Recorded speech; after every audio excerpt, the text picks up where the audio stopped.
சென்னையில் நடைபெறும் உலக முதலீட்டாளர்கள் மாநாடு ஜனவரி 7 மற்றும் 8 அன்று நடைபெறுகிறது. அனைவரும் வருக. அன்பு நேயர்களுக்கு இனிய வணக்கங்கள்.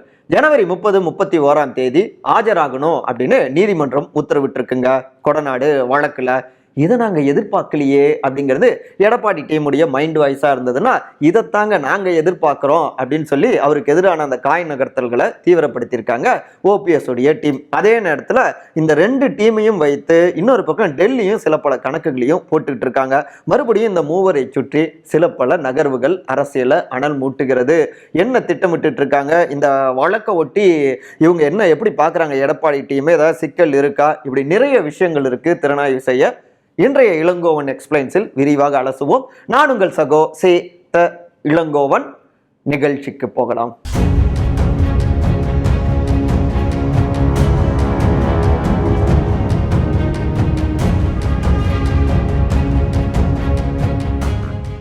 ஜனவரி 30, 31 எடப்பாடிக்கு 2 நாள் திகிலை கிளப்பும் கொடநாடு. முந்தைய அதிமுக ஆட்சி காலத்துல இருந்துங்க தற்போதைய திமுக ஆட்சி காலம் வரை தொடர்ந்து பரபரப்பாகவே பேசப்பட்டு கொண்டிருக்கிற, பேச மட்டுமே செய்து கொண்டிருக்கிற கொடநாடு கொள்ளை வழக்குல பார்த்தோம்னா அப்பப்ப ட்விஸ்ட் ஏற்படுங்க. இப்ப ஏற்பட்ட ஒரு திடீர் ட்விஸ்ட் தான் ஷாக்குன்னு மாறி இருக்கு. யாருக்குன்னா முன்னாள் முதலமைச்சரான திரு எடப்பாடி பழனிசாமி அவங்களுடைய டீமுக்குங்க. என்னன்னா கொடநாடு கொலை வழக்குல பார்த்தோம்னா தன்னை தொடர்பு படுத்தி வீடியோ வெளியிட்ட டெல்லியை சேர்ந்த பத்திரிகையாளரான மேத்யூ சாமுவேல் அவர்கள், அப்புறம் இந்த வழக்குல குற்றம் சாட்டப்பட்ட சயான் அவர்கள், அப்புறம் வாளையார் மனோஜ் அவர்கள், இவங்க எல்லோருமே தன்னை பத்தி பேசக்கூடாது, அதை கண்டிச்சு கடந்த 2019 ஆண்டுல 1,10,00,000 ரூபாய் தரணும் அப்படின்னு மான நட்டீடு வழக்கை சென்னை உயர்நீதிமன்றத்தில் தாக்கல் பண்ணியிருந்தாரு எடப்பாடி. இந்த வழக்கு தான் பிற்பாடு மாஸ்டர் நீதிமன்றத்துக்கும் மாற்றப்படுதுங்க. இதுல தான் பார்த்தோம்னா நீதிமன்றத்துல ஆஜராகி தன்னால சாட்சியம் அளிக்க இயலாது, அதனால வீட்டுல என்னுடைய சாட்சியத்தை ஏற்றுக்கொள்ள வேண்டும், அதுக்கு வழக்கறிஞர் ஆணையரை நியமிக்கணும் அப்படின்னும் எடப்பாடி தரப்பினர் உயர்நீதிமன்றத்துல ஒரு மனு தாக்கலும் செஞ்சிருந்தாங்க. அந்த மனுவை ஏற்றுக்கொண்டு எடப்பாடிக்கு விளக்கம் கொடுத்திருந்தது நீதிமன்றம். ஆனா மேத்யூ இதற்கு எதிராக மேல்முறையீடு செஞ்சிருந்தாருங்க. இதை தான் விசாரித்த மதிப்புமிகு நீதிபதிகள் சட்டத்தின் முன் அனைவரும் சமம் அப்படின்னு உரிய அறிவுறுத்தல் வழங்கும்படி இபிஎஸ் தரப்பு வழக்கறிஞருக்கும் உத்தரவிட்டிருந்தாங்க. இந்த வழக்கு தான் மறுபடியும் விசாரணைக்கு வந்ததுங்க. என்ன உத்தரவு வருமோ அப்படின்னு எடப்பாடி டீம் அப்படியே நகத்தை கடிச்சுக்கிட்டு தான் இருந்தாங்க. ஆனா மதிப்புமிகு நீதிபதிகள் ஜனவரி 30, 31 இந்த 2 தேதிகள்ல சென்னை உயர்நீதிமன்றத்துல உள்ள மாஸ்டர் நீதிமன்றத்துல எடப்பாடி ஆஜராகி சாட்சியம் அளிக்க வேண்டும் அப்படின்னு உத்தரவு கொடுத்திருக்காங்க. என்னப்பா மான நஷ்டீடு கேட்டு வழக்கு போட்டு அப்புறம் நேர்ல ஆஜராகாம இருக்க விளக்கு கேட்டா இப்ப நம்மளை வர சொல்லியிருக்காங்களே அப்படின்னு ரொம்பவே ஃபீல் பண்ணிட்டு இருக்காங்க எடப்பாடியுடைய டீம். ஏன்னா இதுக்கு பின்னாடி சில பகீர் சமாச்சாரங்களும் பஞ்சாயத்துகளும் அப்படியே ஒரு பூதம் போல நின்றுகிட்டு இருக்குங்க.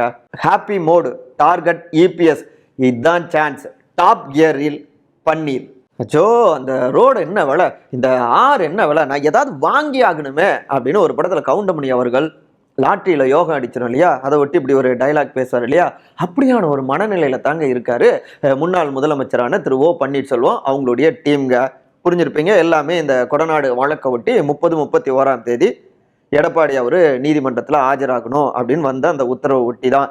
ஏற்கனவே பார்த்தோம்னா எடப்பாடி வெர்சஸ் இந்நாள் முதலமைச்சர் திரு மு.க. ஸ்டாலின் அப்படின்னு அந்த களம் அப்படி வெளிப்பட்டு கொண்டிருந்தது. போர்க்காட்சிகள் அதை பெரும்பாடுபட்டு சில பல தூண்டில்லாம் போட்டு டக்குன்னு அப்படியே இபிஎஸ் வெர்சஸ் ஓபிஎஸ் அப்படின்னு ஓபிஎஸ் மாத்திருந்தாரு. உங்களுக்கே தெரிஞ்சிருக்கும். நான் மட்டும் வாய் திறந்து பேசினா எடப்பாடி திகார் ஜெயிலுக்கு போக வேண்டிய நிலைமை வரும் அப்படின்னு அவர் பேச, பதிலுக்கு எடப்பாடி அவருமே ஏங்க பன்னீர்செல்வம் தாங்க எக்கச்சக்கமா சொத்து சேர்த்திருக்காரு, அவங்க குடும்பத்தினர், அவங்க தான் உள்ள போக வேண்டிய சூழல் வரும் அப்படின்னு பேச, இதைத்தான் ராசா நான் எதிர்பார்த்தேன், என் தூண்டில வலையில விழுந்துட்டீங்களே அப்படின்னு பன்னீர் டீமும் ஹாப்பியானாங்க. ஏன்னா இபிஎஸ் வெர்சஸ் ஓபிஎஸ் அப்படின்னு களம் மாறிடுச்சு. முன்னாடி போனவங்க மறுபடியும் பழைய அந்த பஞ்சாயத்துக்கே திரும்பிட்டாங்க இல்லையா, ஃபைனலுக்கு போயிட்டு மறுபடியும் செமிஃபைனல் ஆடுற மாதிரி.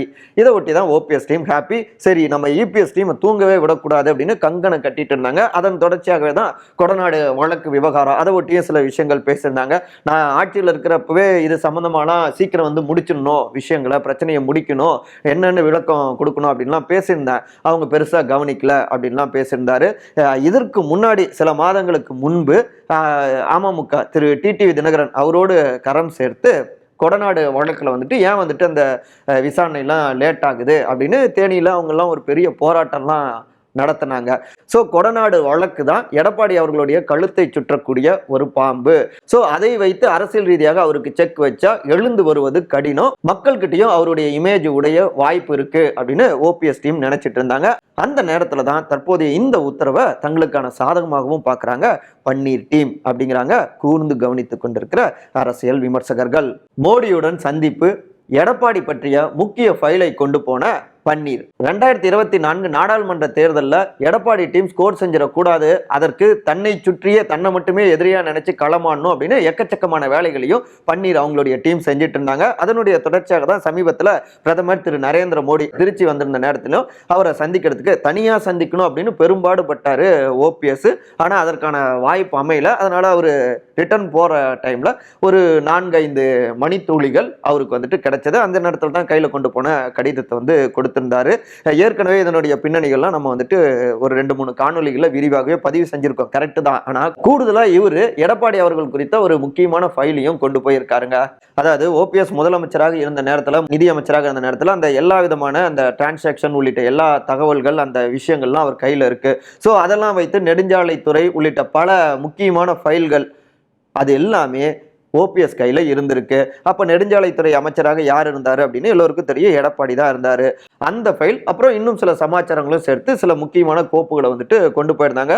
ஆனால் பிரதமர் மோடி அவர்களை தனியாக சந்திக்கிறதுக்கு வாய்ப்பு கிடைக்காததால அதை வந்துட்டு பகிர்ந்துக்கவும் முடியல. அதே நேரத்தில் பிரதமரை சந்திச்சப்ப உங்களை தான் நான் மழை போல நம்பி இருக்கேன் அப்படின்னு ஓபிஎஸும் பகிர்ந்திருக்காரு. அதற்கு பிரதமரும் two your work, we will take care அப்படின்னு அவருமே வந்துட்டு தட்டி கொடுத்திருந்திருக்காரு. நம்முடைய ஜூனியர் விகடன் அட்டைப்படத்தில் நம்ம செய்தியாளர்கள் அழகு சுப்பையா, அப்புறம் மனோஜ் முத்தரசு, அப்புறம் துரை வேம்பையன் அவர்கள், இப்படி பலருமே வந்துட்டு அந்த தகவல்களை அட்டைப்பட கட்டுரையாக பதிவு செஞ்சிருக்காங்க. கூடுதல் செய்திகளை அதில் நம்ம பார்த்துக்கலாம். இதில் என்ன விஷயம்னா, பன்னீர் மோடி அவரோட நெருக்கமாக தன்னை காட்டிக்கொண்டு எடப்பாடிக்கு எதிரான பல்வேறு ஃபைல்களையும் தூசு தட்டி அங்கே கொடுத்து அதன் மூலமாக ஒரு செக் வைக்கலாம், நெருக்கடிக்கு உள்ளாக்கலாம். அதில் தொடர்ந்து மக்கள் அந்த விஷயங்களை பேசினாங்கன்னா எடப்பாடியுடைய இமேஜும் உடையும். இன்னொரு பக்கம் எடப்பாடி பன்னீரை மட்டுமே டார்கெட் செய்து தன்னுடைய ஆட்டத்தை நகர்த்த ஆரம்பிப்பாரு. அதன் மூலமாக 2024 தேர்தல் மேல கவனம் திரும்பாது. ஸோ அங்க வந்து எடப்பாடி வந்து தோற்கிறப்ப பாத்தீங்களா, இவருடைய தலைமையில் எக்கச்சக்கமான தோல்வின்னு சொல்லி அதிமுகவை மீட்கின்ற அந்த பயணத்தை வந்து தீவிரப்படுத்தலாம், ஓபிஎஸ் தன்னால தான் முடியுங்கிறத பதிவு செய்யலாம் அப்படின்னு இப்படி ஒரு 4-5 கணக்குகள், சீக்ரெட் கணக்குகள் பன்னீர் டீமுக்கு ஓடிக்கொண்டிருக்குங்க. அதனாலதான் பக்கபலமாக பாஜகவும் இருக்கணும் அப்படின்னு பாஜக பக்கம் தன்னை தொடர்ந்து வைத்துக் கொண்டிருக்கிறார் பன்னீர். இப்படி காய் நகர்த்தல்கள் நடக்குது அப்படின்னு இந்த பின்னணிகள் எல்லாவற்றையுமே பன்னீர் டீமுடைய சோர்சஸ் கிட்ட கேட்டு தங்களுடைய பார்வைகளையும் பதிவு செய்யறாங்க அரசியல் விமர்சகர்கள். ட்ரம்ப் கார்டு பன்னீர், பாஜகவின் பிளான். பாஜகவை பொறுத்த வரைக்கும் அதிமுகவை ரொம்பவே நம்பிட்டு இருந்தாங்க மழை போல. ஆனா கூட்டணி கிடையாது அப்படின்னு எடப்பாடி அவர்கள் பாஜகவுடைய உறவை வந்து முறித்து கொண்டு பயணத்தை தொடர்றாரு. இது பாஜக தரப்புக்கு கொஞ்சம் அப்செட் தான். ஆனாலும் காமிச்சிக்க முடியாது இல்லையா, தேசிய கட்சி, மத்தியில் ஆளுகின்ற கட்சி.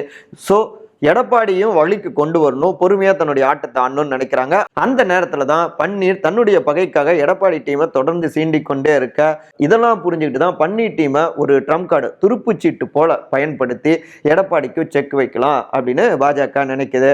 பன்னீர் தொடர்ந்து பேசிக் கொண்டிருந்தா எடப்பாடிக்கு நெருக்கடி அதிகமாகும். அந்த நெருக்கடியிலிருந்து மீள்வதற்கு பாஜகவோட கொஞ்சம் அதை ஹார்ட்ஸா வந்து எதிர்க்காம கொஞ்சம் இணக்கமாகவும் பயணிப்பாங்க. அதை வைத்து பிற்பாடு எடப்பாடி டீமை வழிக்கு கொண்டு வந்துடலாம் அப்படிங்கிறது டெல்லியுடைய ஒரு கணக்கா இருந்துட்டு இருக்குங்க. ஸோ அதனாலதான் பன்னீருக்கு வந்துட்டு வாய்ப்புகளை கொடுக்குறாங்க, சந்திப்பாகட்டும், சான்ஸ் கொடுக்கறது. இன்னொரு பக்கம் எடப்பாடி டீமை சீண்டுவது அப்படின்னு அவங்களுடைய நகர்வுகள் இருக்கு அப்படிங்கிறாங்க கமலாலயத்து சோர்சஸ் இருந்து தகவல்களை சேகரித்த அதே அரசியல் விமர்சகர்கள். கொடநாடு பார்த்துக்கலாம் மனநிலையில் எடப்பாடி. ஒரு பக்கம் பாஜக, இன்னொரு பக்கம் பன்னீர்செல்வம். இதன் தொடர்ச்சியாக இருக்கக்கூடிய அந்த கொடநாடு போன்ற வழக்கு, அதை வைத்து இந்த 2 பேரும் தன்னுடைய கேமை ஆட, சரி இதை சமாளிக்கணும்னா நம்முடைய இமேஜை எக்கச்சக்கமாக மக்கள்கிட்ட உயர்த்தி கொள்ள வேண்டும். அப்ப நமக்கு ஒரு பிரச்சனை வந்தா மக்களுடைய ஆதரவின் மூலமாக அதை முறியடிக்கலாம் அப்படின்னு தான் மாஸ்டர் கிளாஸ்லாம் சமீபத்தில் எடுத்தாரு. நானே வந்து தகவல் தொழில்நுட்ப அணியை வந்துட்டு நேரடியாக கவனிப்பேன் அப்படின்லாம் பேசியிருந்தாரு. நம்மளும் முந்தைய காணொலியில இதை விரிவாகவே பதிவு செஞ்சிருந்தோம். தற்போது இந்த கொடநாடு வழக்கு இதுல பார்த்தோம்னா ஆஜராக சொல்லியிருக்காங்க. இதுல நம்ம மேல எந்த விதமான பிரச்சனையும் இல்லை, எந்த விதமான தவறும் இல்லை. என்னவோ அதை வந்துட்டு ஓப்பனாக வெளிப்படுத்தலாம். இதை கடந்து அரசியல் ரீதியாக இதை ஒரு ஆயுதமாக வைத்து நம்மளை டார்கெட் செஞ்சா வேண்டுமென்றே பழி வாங்கும் நடவடிக்கையாக இப்படி பண்றாங்க அப்படின்னு மக்கள்கிட்டயும் நம்ம எக்ஸ்போஸ் பண்ணலாம், பார்த்துக்கலாம் அப்படிங்கிற மனநிலை தற்போதைக்கு எடப்பாடி டீம் கிட்ட இருக்கு அப்படிங்கிறாங்க அவரோடு நெருக்கமாக பயணிக்கக்கூடிய சில முன்னாள் அமைச்சர்கள். இருந்தாலும் கொடநாடு வழக்குல எடப்பாடி ஆஜராகுவதும் அங்க பேசுவதும் அதன் தொடர்ச்சியாக அது ஒரு டாக்காக மாறும். அதை வைத்து ஆளும் திமுகவும் கடுமையான விமர்சனங்களை முன்வைப்பாங்க. ஸோ திமுக, பாஜக, பன்னீர்செல்வம் அப்படின்னு மும்முனை தாக்குதல்கள் எடப்பாடிக்கு இருக்கு. இதுல இருந்து சமாளிச்சு வரதுங்கிறது கொஞ்சம் கடினம் தாங்க அப்படிங்கிறாங்க கூர்ந்து கவனித்து கொண்டிருக்கிற அரசியல் விமர்சகர்கள். இந்த இடத்துல எழுத்தாளர் ஐயா அசோகமித்திரன் அவர்கள் சொன்ன ஒன்றுதான் நினைவுக்கு வருது. சந்தோஷமாக இருப்பவர்களை பார்ப்பதற்கு சந்தோஷமாக இருக்கிறது அப்படின்னு. அரசியல்ல சந்தோஷமா இருக்கிறவங்கள பார்த்தா கடுப்பாத்தான் இருக்குமோ? மற்றபடி இதே போன்ற அரசியல் சார்ந்த காணொலிகளை காண விகடன் டிவியை சப்ஸ்கிரைப் பண்ணுங்க. எழுத்தாளர் பற்றிலாம் பேசியிருக்கோம். தவறாம புத்தக பூங்காவுக்கு சென்னை நந்தனத்தில் வந்துட்டு ஒய்எம்சிஏல வந்து நடக்குது. தவறாம நம்முடைய நேயர்கள் போங்க. உங்களுக்கு பிடிச்ச புத்தகத்தை பதிவு செய்யுங்க. வாசிப்பு நம்மளை அடுத்த கட்டத்துக்கு கொண்டு போகும். வார விடுமுறை நாள் இருக்கு இல்லையா, ஞாயிற்றுக்கிழமை நாளைக்கு குழந்தைங்களோடு போங்க, ஹாப்பியாக கொண்டாடுங்க.